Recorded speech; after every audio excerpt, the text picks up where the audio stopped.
are now within the 40-day period before one of the most powerful days of the year which is called Purim.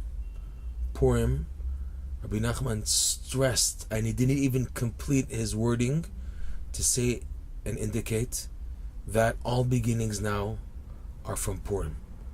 Usually, we would have thought everything starts from Pesach, like in the parshas that we're reading now, that the Jews leaving Egypt is the beginning. And us also on a personal level, we're leaving our Egypt in order to get to Har Sinai. Every year we go through this process. So that's the standard beginning. Rabbi Nachman teaches now that all beginnings now are from the Purim miracle. And what's the Purim miracle? Where everything seems totally dark, and from the total darkness comes the salvation. As opposed to in Egypt, where Moshe was shining with the light of the Torah of all the 49 levels of holiness, and he came in to rescue the Jews. In a sense, the Jews in the Purim story didn't have that light, because the death sentence by Haman was already hovering over the air. So there was only one thought: futility. Whereas Moshe Rabbeinu was there to encourage the Jews that Hashem has sent me to take you out. The Jews in the Purim story, even if Mordechai believed that there was going to be salvation, to convince the Jews that there's hope was much more difficult, because the death sentence already hung over all the Jews and all the 127 nations of Achashverosh. So Rabbi Nachman teaches that all beginnings are now from Purim, which means when things seem total despair, totally finished, that is when you have to kick in that there's hope. And that's why it's a bigger miracle.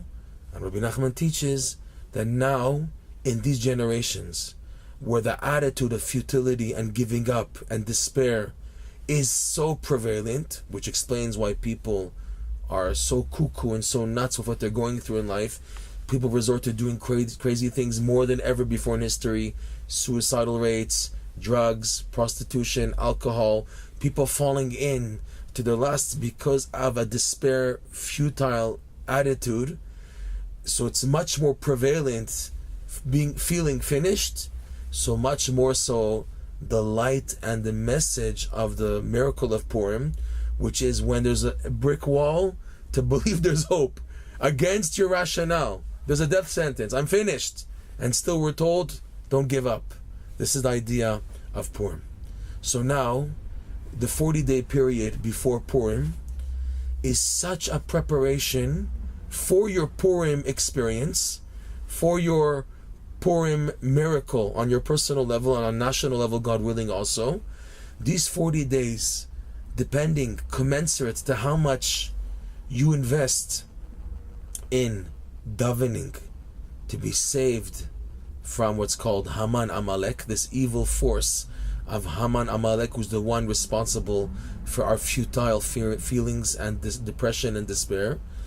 By davening about it and asking Hashem to shine to me the light of hope coming from, radiating from Mordechai and Esther even today, this will determine how powerful your Purim will be.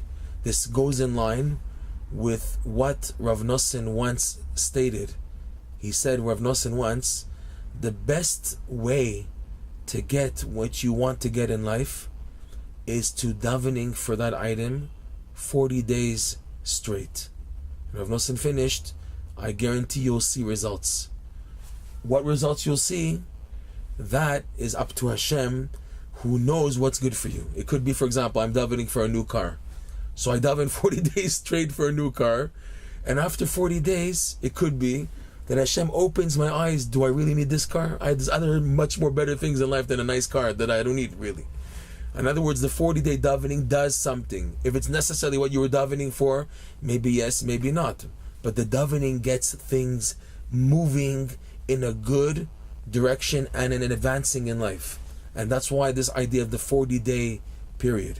So this time is very propitious, starting from the 4th of Shvat until the 14th of Adar, 40 days approximately, right? These 40 days are very special for davening for this beautiful beginning called Purim. And in Breslov circles, there is much emphasis put on in reciting, and I also, who am I, but highly suggesting it also, reciting one of Rav Noson's most powerful prayers in his book called in Hebrew Likutey Tefillot, which in English has been translated the 50th Gate. You will find in the English 50th Gate edition, the last volume, volume 7, which is part 2, prayer number 37, a beautiful prayer that Rav Noson composed to be said as a preparation for Purim. And in the Breslov circles, it's considered something very highly important, making sure to say this prayer or parts of this prayer every day now in this 40-day period leading up to Purim. And all this to enhance how much of a miracle you tap into, how much of a light and the new breakthrough in life that you will get from Purim. And from all this, with this will sign off, you begin to see that Purim is not a joke. It's not just a fun, light-headed holiday.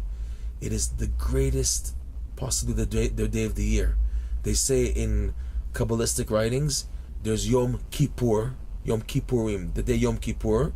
The word kaf means like, and you can translate Yom Kippurim as meaning the day which is similar to Purim, ke Purim, like Purim, meaning in a sense, obviously not halachically, but in the spiritual ramifications of Purim, it is possibly the greatest day of the year, even higher than Yom Kippur. Obviously, there's the restrictions and regulations of Yom Kippur, and Purim is the exact opposite. Everybody's drunk, everybody's eating, everybody's happy, sharing, mishloach manot, everything. Purim is the spitz.